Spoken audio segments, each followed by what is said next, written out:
Well, we'll go ahead and get started. Thanks to everyone for joining us this morning. My name is Jim Poissant. I'm the Director of Business Development for GuardianVets. We had some technical issues getting the stream going today, and in my testing, I learned that I have a very squeaky office chair. You probably hear it right now. So I want to apologize for that right off the bat. And I promise before we do another stream, I'm going to get a better chair. So we'll get started. So I'm going to talk a little bit first about GuardianVets, who we are. We're the AHA exclusive after-hours triage provider. Yeah, we're a partner to the industry. We're an advocate for the practice and an ally for the client.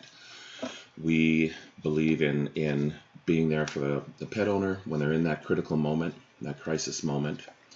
And excuse me, our mission, we truly believe that by striving to provide the best vet care and by putting the client and pet welfare first, we improve client service, we improve the client bond, and financial returns follow to the practice.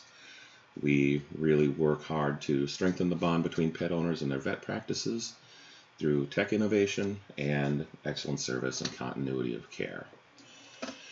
So not so long ago, you'll have to excuse me, I'm fighting a little bit of a cold today, but not so long ago, when you wanted to go to the bank, when I was a kid, and I'm young at heart, you had to go from 8 to 5, Monday through Friday. You had to go inside, you had to wait in line, you had to fill out a piece of paper, and then you'd get your money. Now, we have drive-through ATMs, and we can go at 2 o'clock in the morning to get money out of our bank account instantly. I don't know why we're at the bank at 2 o'clock in the morning, but when we show up, if there's someone already at the drive-through ATM, what do we say? Oh, well, you know, how long is this guy going to take? They should put in another ATM here, right? When we went to restaurants, we had to travel to the restaurant. We had to wait for our turn, wait to be seated. We'd sit and look at the menu and that sort of thing. And now we keep the menu for every restaurant in the world in our pocket. And we can order anything we want and have it delivered to our house. We don't even have to talk to a person if we don't want to. I found some information online that said 77% of restaurant meals purchased by millennials last year were through a delivery service and not eaten in the restaurant because it saves time. It is what it's for. And the other interesting factoid that I found was that several pizza delivery companies are seeing increases in their business simply because they have an app that allows you to order the food without having to talk to a person. We're overwhelmed with individual connections, with the man swarm. There's people everywhere, and everyone, but particularly millennials and Gen Y, are looking for ways to get service on their own. Do it by myself. I can order by myself. I can take care of all of it. I don't need to get another person involved. This information is from the Bureau of Labor Statistics. The average American day. We only sleep about 6.8 hours. On average, we work about 6.8 hours per day. I know that's different for veterinarians. That number is probably closer to 10. We spend about 5 hours doing household care, cleaning, cooking, taking care of our children or our elderly. We only spend a little more than an hour eating. And then that little slot other, the 4.2, 4.25 hours roughly. Well, that's showering, getting ready, commuting, going to the gym, all leisure activities, including social media. And so when a doctor works 10 hours a day, that other gets squeezed down to about an hour. And I thought this was important to look at simply because, in prepping for this presentation, I talked to a lot of my friends who have younger children, and they said, I get up, I get the kids ready for school, I go to work, I come home, I make dinner, then we go to soccer, we go to karate, we go to dance, then we come home, we do homework, we do baths, we get the kids in bed, It's 9:30, 10 o'clock at night before I have a chance to sit down. And at that point, I start thinking about all the things that I needed to take care of during the day. That's when I start making appointments for the dentist, appointments for the veterinarian, doing research on companies, trying to find a new insurance, whatever it is.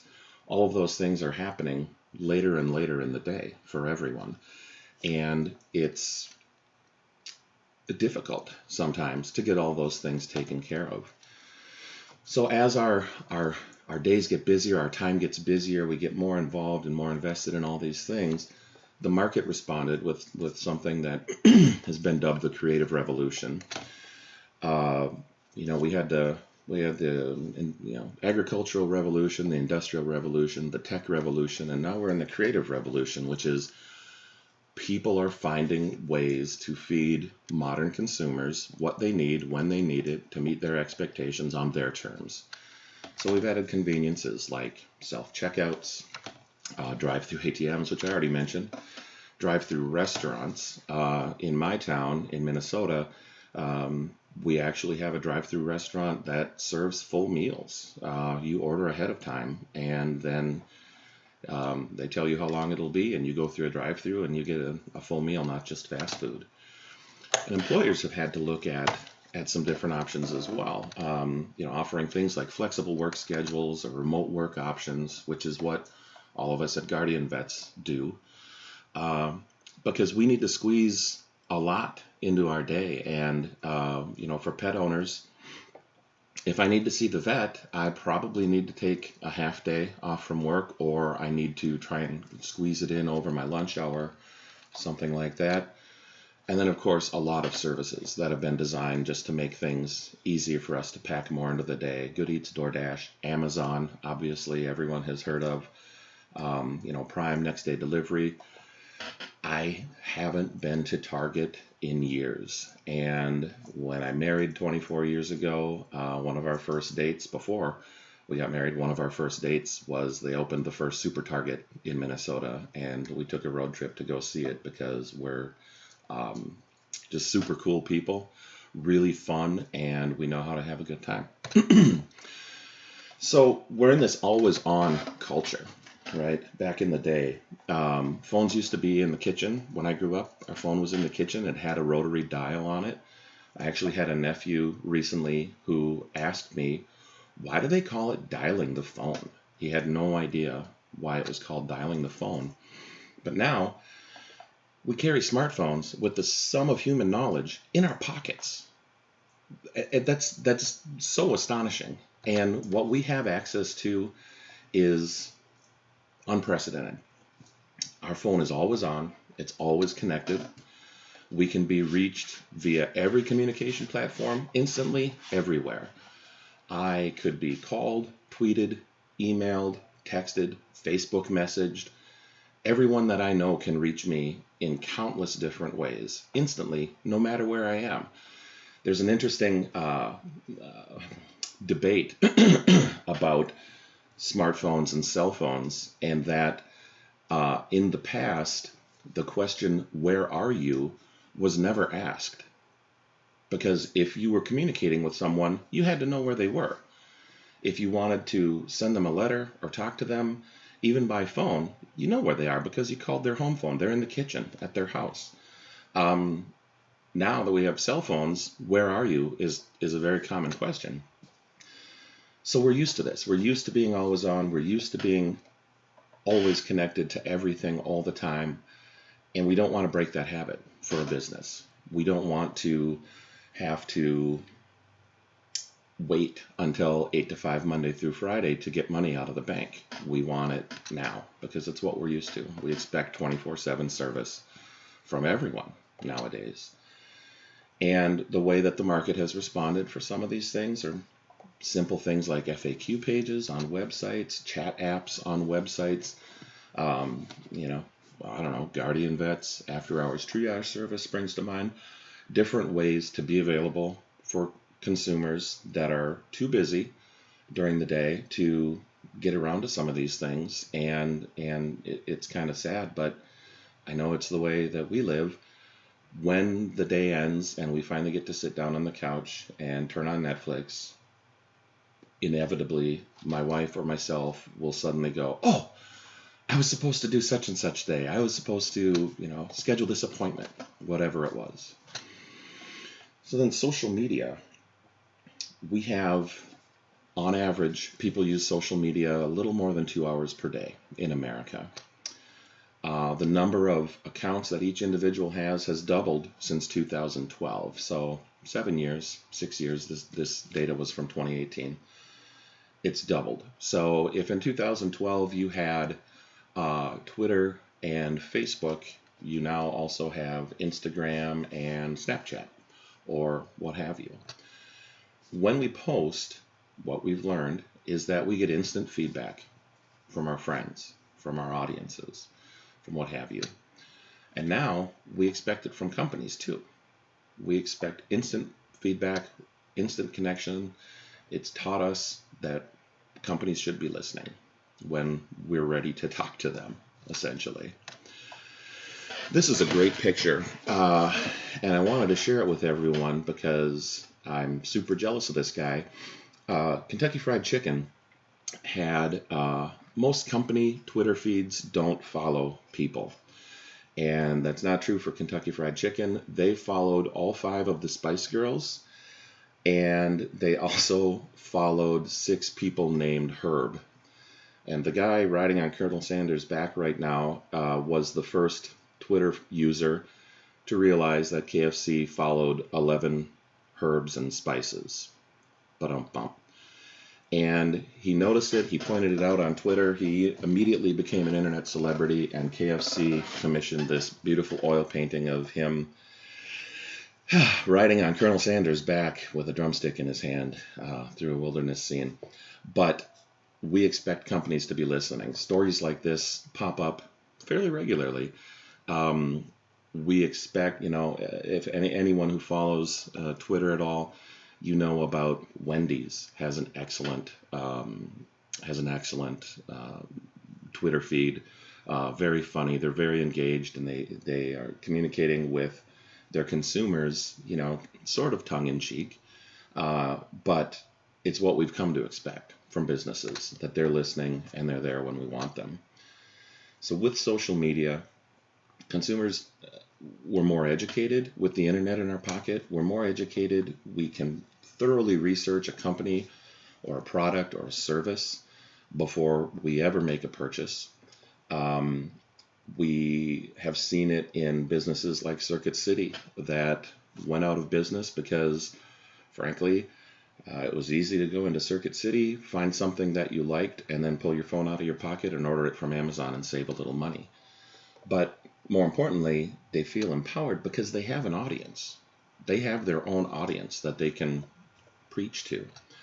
On average, the average user has about 150 connections on Facebook, about 140 on Twitter, not even going into things like Vin.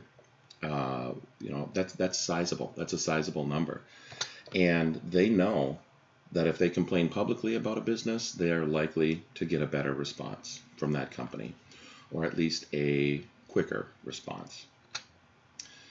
So just a question to ask yourself, how many of you have researched GuardianVets on Facebook or on Vin? It's not uncommon. When we talk to new clients or potential clients and we ask them where they heard about us, they usually say, a convention, or it was in the AHA newsletter or something of that nature.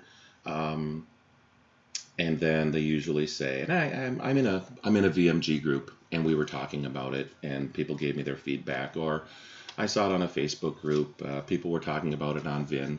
It's how we are today. So the State of the Connected Consumer, this study was released last year. It's pretty amazing. A lot of great data. If you're interested in seeing the full report, it breaks it down by age demographic and all of these other things. Feel free to email me.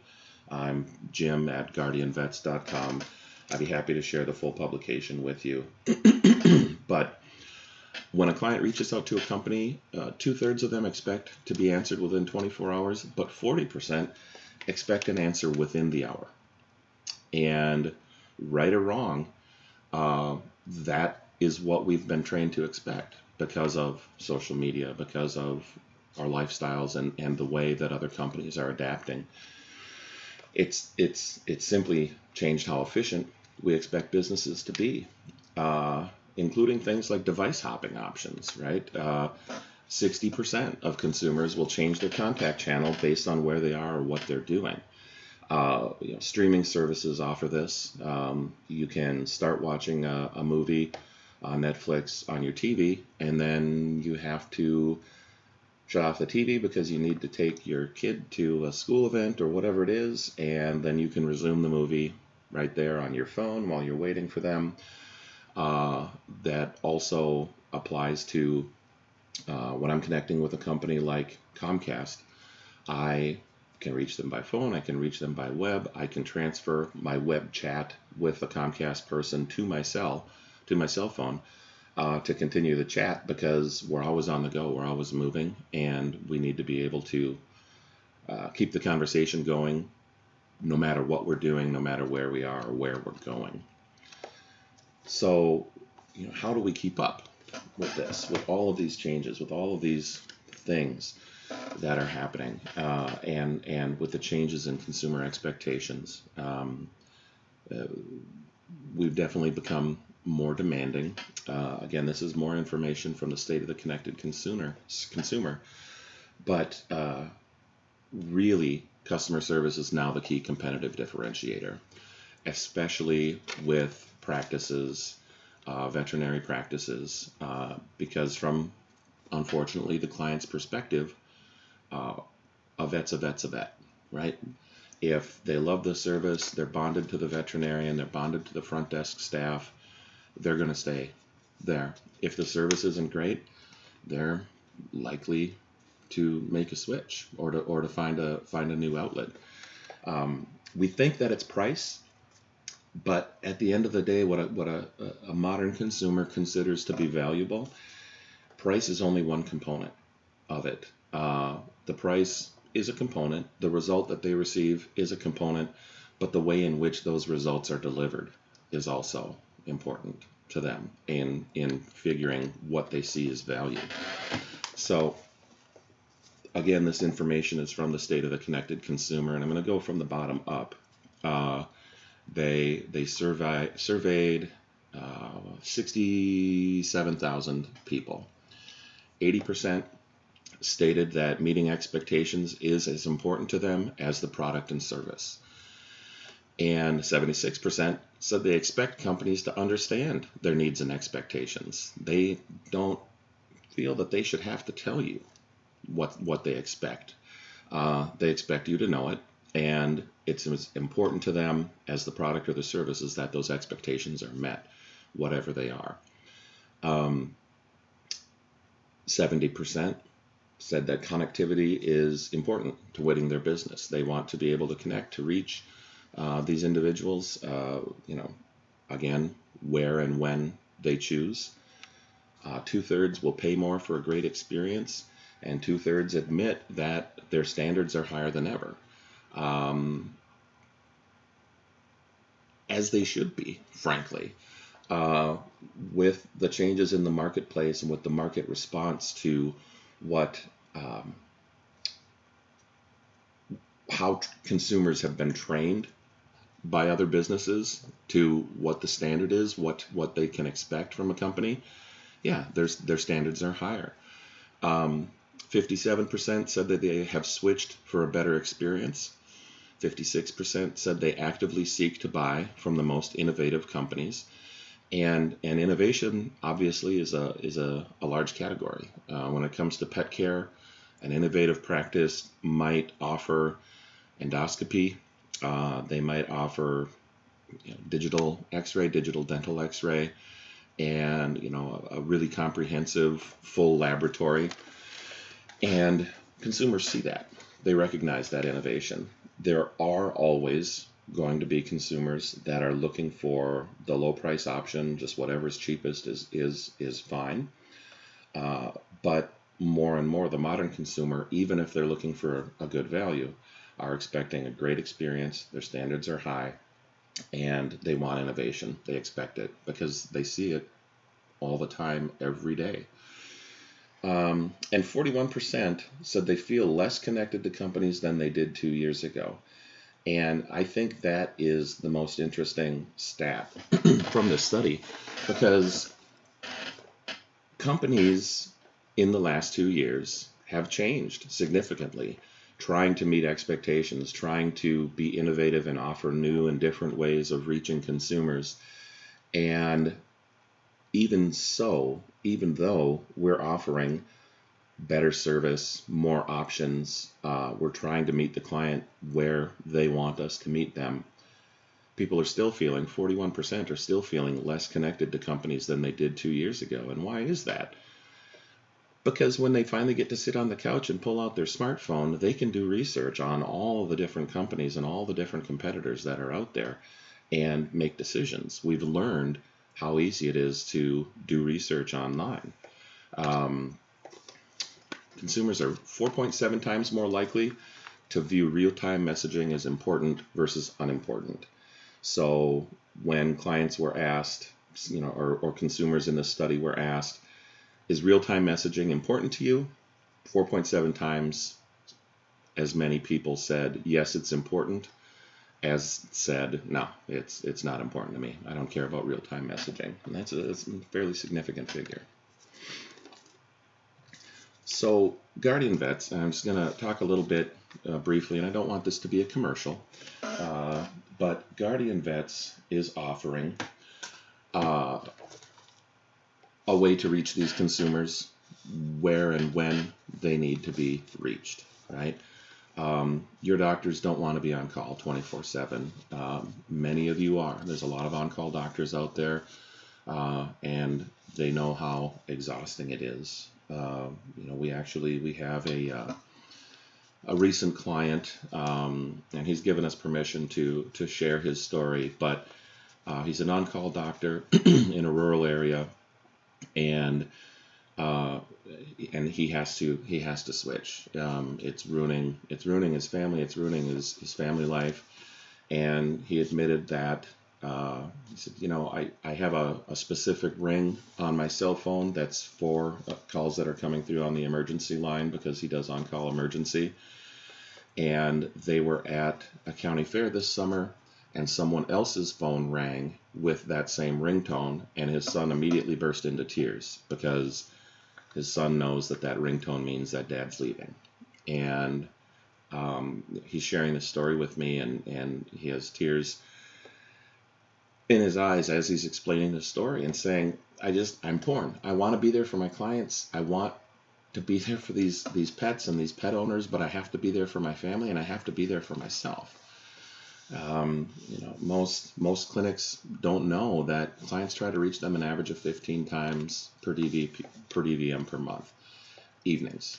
What we've found as we've moved on with GuardianVets, a large number of clients, roughly 8% of our calls that come through are new clients. And the reason that they're new clients or not existing clients to the practice is because they called their current practice, they got a voicemail, and so they hung up, and they have their phone out, they do a search for veterinarian, and they start calling the other practices in the area, hoping to find someone that can take their call and give them some information. So our solution is the after-hours triage support. A pet owner calls through their primary practice after hours to reach a DVM or a licensed CVT. We triage the issue, and if it's non-emergent, we calm the client down and redirect them back to the practice for a next day appointment. And if it's an emergency, we connect them with the ER referral center that this clinic uses, or to the on-call doctor. And then, of course, as each call ends, a triage summary is sent by email to the clinic, so that information is waiting for them when they arrive in the morning. They have the option of contacting their emergency clients and checking on the status of the patient and seeing if they're ready to transfer care back. They're ready to contact the ones that were non-emergent, make sure that everything is okay, and try to get them in for an appointment. We also handle on many of those calls things like prescription refills. because it's 11:30 at night and that was my first chance. I realized that we were almost out of XYZ, and so their first step is to reach out to the practice. Some practices will have chat functions or forms on their website that allow these consumers to reach them after hours with things like refill requests, so they might use an outside service or that sort of thing. But when they have questions, and we get this fairly regularly, their pet has prescribed a new medication, and they go home, they begin giving it, they look at the label, they can't remember exactly what the veterinarian said, and they call the clinic because they're looking, they have questions about the medication, or he won't take it. I'm not sure what to do. I can't get him to swallow the pill. He keeps spitting it out. What can I do? And our technicians can walk them through that process and encourage them to follow the advice that's printed on the label. The doctor's instructions are clearly on the label. Yes, it says to give 1 3 times a day. That means you should give 1 3 times a day. You can't skip a dose. But they just want someone that they can talk to and get that answer from. One question that we get fairly regularly is, what about the veterinary client-patient relationship? And for GuardianVets, that is something that we support, we hold sacred. It's something that we'll never step on. We won't treat, we won't prescribe, we won't diagnose, ever, because we don't have that existing VCPR. The practice owners, whether it's an on-call doctor or it's a clinic that uses an ER referral center, our triage protocols are all customizable. So some clinics will say, you know what, we don't do on-call, but if they call about this or that, or if they call with a vaccine reaction or something like that, go ahead and connect them to me first, and I'll talk to them by phone, and then we can send them to the ER or something of that nature. But the VCPR is definitely something that we hold absolutely sacred. That is Patrick. He is kind of our mascot here at GuardianVets. As I stated earlier, we are new to YouTube Live and YouTube streaming. We don't, or at least I don't, have a way to let all of our viewers connect with me and ask questions in real time. So I hope that you found this presentation useful and interesting. Please feel free to email me at jim@guardianvets.com and with any questions. If you'd like to see that State of the Consumer report that I mentioned earlier, but honestly, if you have any questions about this information or different ways that you might be able to try and reach your consumers when they want to be reached, please don't hesitate. Thank you very much for your time. I hope you all have a great day.